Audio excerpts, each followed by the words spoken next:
El lunes pasado hablábamos de la idea de soberanía cultural y también, ¿no? Dijimos que la cultura son las diferentes expresiones, las diferentes culturas son expresiones que tienen los pueblos, las sociedades, en una época, en un tiempo histórico determinado. Por eso la cultura va cambiando, ¿no?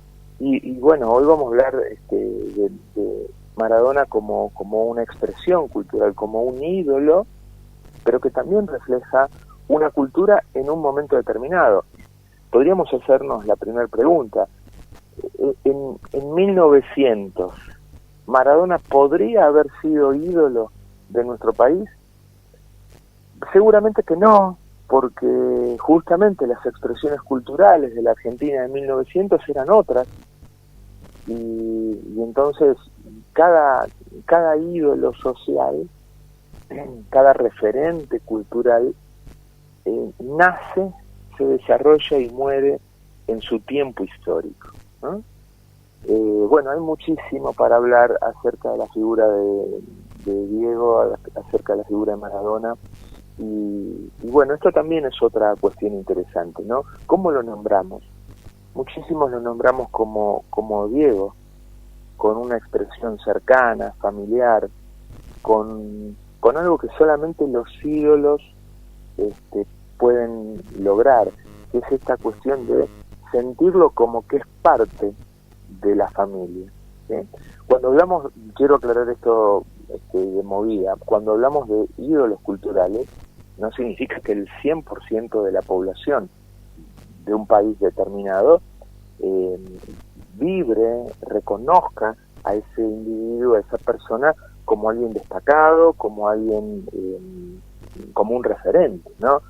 Y obviamente todo ídolo también encierra una figura controversial, ¿no? Y seguramente que va a haber personas que van a estar absolutamente a favor de esa figura y otras que van a estar en contra. Nosotros simplemente vamos a analizarlo como expresión cultural. Ya en algún año hemos hablado del lado B, lamentablemente, de Maradona, y bueno, eso también existe. Pero qué interesante, porque Argentina cada tanto da ídolos globales, podríamos decir, acorde a su época, ¿no? Carlos Gardel creo que fue el primer ídolo global, ya con la instalación del periódico, de la radio, del cine, ¿no? Allí en los albores de 1900, fue seguramente para muchos historiadores el primer ídolo argentino global. El segundo indudablemente fue el Che Guevara, pero Maradona, el tercer ídolo global, obviamente llega en otra época, con otras tecnologías, sobre todo aplicadas a los medios de comunicación, y entonces, bueno, la figura de el 10 cobró una dimensión que ni el Che ni Gardel habían tenido antes, no quizás por no merecerlo, pero sí por la amplia difusión, ¿no? que tenía Maradona, que obviamente los medios de comunicación, la radio, la televisión, el video, indudablemente no estaban en aquellas épocas. ¿Qué depositamos en un ídolo? Toda sociedad deposita en un ídolo social, bueno, sus propios sueños, su propia idealización de lo que a él o a ella le gustaría hacer, sus propias expectativas y también nuestros propios fracasos, ¿no? Y creo que allí comenzamos a entender un poquito más la dimensión de qué le pasa a una sociedad. Esto lo hablamos creo que el año pasado en alguna columna, cuando creo que cuando hablamos de San Martín, ¿no? La diferencia entre un ídolo y un referente, ¿sí?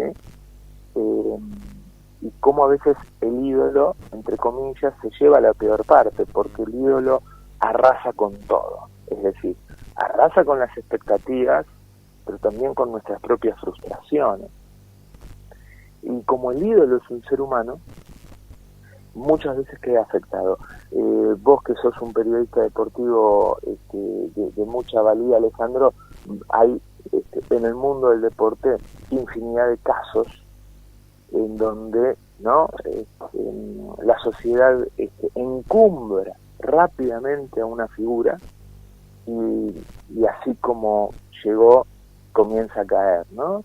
En el boxeo es muy común poder verlo, cuántos boxeadores tocan el cielo rápidamente y después terminan sus días, digamos, en la pobreza, con problemas de adicciones, con problemas judiciales, detenidos. En el mundo del rock o de la música, sobre todo del rock, también pasa eso.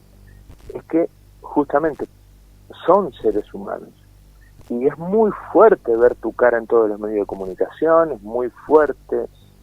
Recordá que el episodio de una quinta, creo que era en Parque El Bar, donde Maradona termina disparándole con un creo que era con un fusil de aire comprimido, un rifle de aire comprimido a los periodistas, ¿no? O sea, no poder hacer mucho en forma privada, que tenés paparazzi, tenés gente que te sigue, que te abraza, que te besa. Seguramente la figura del ídolo va sufriendo esa presión que lentamente la sociedad va depositando en él. Y Enrique Prisión Rivière, un gran psiquiatra argentino, allá por los 70, mucho antes de que Maradona fuera Maradona, comenzó a hablar de estas cuestiones y mencionaba que toda sociedad tiene muchas veces un portador de la voz social, ¿no?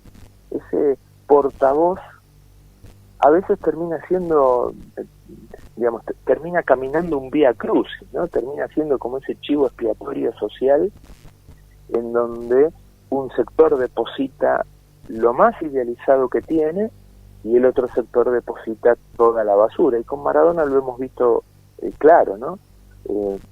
Mitad de nuestra sociedad lo alaba y lo exalta, inclusive se hablaba de, si mal no recuerdo, la misa maradoniana, ¿verdad, Alejandro? Sí, ¿Algo sí, así era? la iglesia, sí, la iglesia maradoniana. Eso, la iglesia maradoniana y demás. Y otro sector de la población, bueno, obviamente, hipercrítico y resaltando su lado B todo el tiempo, ¿no? Que también lo tenía, porque los ídolos son seres humanos, con sus más y con sus menos. Y muchas veces, ¿no? Ahora podemos ver a este muchacho Colapinto, ¿no? Franco. Bueno, es un chico que, al menos aparentemente, tiene un gran apoyo en un equipo, inclusive tiene un psicólogo desde hace muchísimos años, su familia, un manager, pero ya vemos cómo el mainstream informativo y de redes sociales ya se lo quiere comer crudo. Cada semana presentan con una nueva novia, con un nuevo rumor, y el pibe es un pibe. Qué difícil es gestionar el éxito, la fama, qué difícil es gestionar, en el caso de Diego, venir de un origen muy humilde en Fiorito. Yo he tenido la posibilidad de pasar por su casa, que ahora es casi como una casa medio museo, ahí creo que hay un familiar, y el barrio, digamos, en el siglo XXI, es un barrio muy sencillo. Imaginemos lo que era en los 60, en los 70. Entonces, venir de allí a aquella famosa anécdota de comprarse la Ferrari negra y se quejaba porque no tenía estéreo, eso nos habla y nos da cuenta de que es muy difícil para un ser humano, si no cuenta con un apoyo y una guardia pretoriana que le filtre toda esa porquería tóxica que tiene la fama, el dinero. Es muy difícil mantenerse derechito, ¿no? Y bueno, a Maradona le pasó eso, para él también fue muy difícil ser ese portavoz social. Hace un rato escuchábamos esa cueca de Maradona, ¿no? Qué lindo, una cueca como expresión de la cultura, de la música folclórica, pero bueno, desde esa cueca hasta Manu Chao cantándole a él en vida, y en cada evento que él iba, ovaciones y aplausos, y realmente al ídolo le es muy muy difícil manejar eso, ser ese portavoz social, porque dice lo que todos quisiéramos decir o hacer, ¿no? Los 2 goles a Inglaterra en el Mundial 86, creo que fue esa expresión que lo consagró como ese portavoz de un gran sector de nuestra sociedad. Cuando en el Mundial 90, nos acordamos todos, los italianos chiflando el himno y él puteando frente de las cámaras, y bueno, todos quisiéramos haber estado ahí haciendo lo mismo. Entonces, el portavoz de una sociedad es aquel que encarna aquello que nosotros quisiéramos hacer o decir, pero también le metemos todas nuestros fracasos, nuestras broncas, nuestros sueños truncos, y por eso también la pasión, ¿no? Algo que está muy relacionado con el ídolo.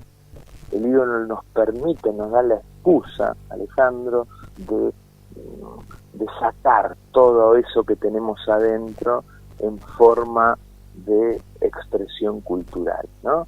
Ya sea en una samba de Rally Barrio Nuevo, que uno se conmueve, en una poesía de un Atahualpa Yupanqui, que te lleva hasta las lágrimas, o en el gol de Maradona a los ingleses, ¿no? Que muchísimos historiadores deportivos dicen que es el gol, hasta ahora, el gol más lindo de la historia del fútbol. Allí tenemos este primer punto, y el segundo punto, y ya para ir cerrando la columna de hoy, Alejandro, es, bueno, nosotros, ¿qué podemos aprender de un ídolo? ¿Sí? Un ídolo, al igual que un papá o una mamá, nos enseñan por lo positivo y por lo negativo, es decir, nos enseñan lo que hay que hacer, pero también nos enseñan lo que no hay que hacer. Y muchas veces yo en el consultorio les planteo a muchos pacientes que a veces tienen una mirada muy, muy dura hacia sus propios padres, por errores que obviamente cometieron, por maltratos, pero siempre también ahí trato de rescatar, bueno, pero tu vieja te enseñó también lo que no hay que hacer. Tu papá también te enseñó lo que no hay que hacer. Eso que a vos te dolió, eso que a vos te marcó, bueno, lo vas a repetir con tus hijos, lo vas a repetir con tus amigos. Y un portavoz social, como puede ser Diego Armando Maradona, nos enseñó lo que hay que hacer con bueno, sus claras expresiones solidarias de alguien que vino abajo, con sus cuestiones más ligadas a llevar esa voz de los que no tienen voz, a poder decir cosas que quizás la gente común de a pie quisiera decir, pero no podía, encarnar esa rebeldía adolescente que todos tenemos adentro, pero también nos enseñó lo que no hay que hacer, su lado B, su relación con las mujeres, su adicción, su desenfreno muchas veces. Por eso al ídolo, y hoy, digamos, por ahí un poquito la propuesta final mía era esto, ¿no? Humanizarlo. Cuando lo humanizamos lo entendemos, y cuando lo entendemos es como que lo abrazamos más, lo queremos más, ¿sí? Vos sabés, porque lo hemos hablado muchísimas veces, yo soy bastante crítico de la figura de Maradona en su lado B, pero justamente como sé que fue un ser humano, es un ser humano, un pibe que, digamos, la sociedad global le dio un peso fenomenal, por eso también lo respeto, y por eso también para mí es un ídolo. Muchas veces, a veces en los círculos académicos, si vos decís que Maradona es tu ídolo, te miran de costado, pero vos podés dar cuenta de por qué, ¿no? Justificar por qué. Y cuando uno humaniza al ídolo, lo queremos más, lo entendemos más. Y creo que la figura de Diego nos enseña por lo positivo y también nos enseña por lo negativo. O sea que es realmente un referente cultural para pensarlo, para analizarlo, para charlarlo en casa, no solamente quedarnos con el cotillón y con, ¿no?, su lado A, sino también poder hablar en casa de ese lado B, que por otro lado todo ser humano tiene, ¿no? Nosotros también tenemos nuestro lado B, y si no, como decía el gran maestro Jesús, el que esté libre de pecado que tire la primera piedra, ¿verdad? Todos tenemos un lado A y todos tenemos un lado B. Entender a un ídolo que fue un ser humano, que la sociedad lo puso allá arriba, que la sociedad global lo puso allá arriba, bueno, es también un poquito contextualizarlo y entenderlo, y también, bueno, estar orgullosos que la Argentina cada tanto viene dando ídolos globales, y bueno, eso está bueno. Respetar nuestros ídolos es también respetar nuestra cultura, querido Alejandro. Sí, señor.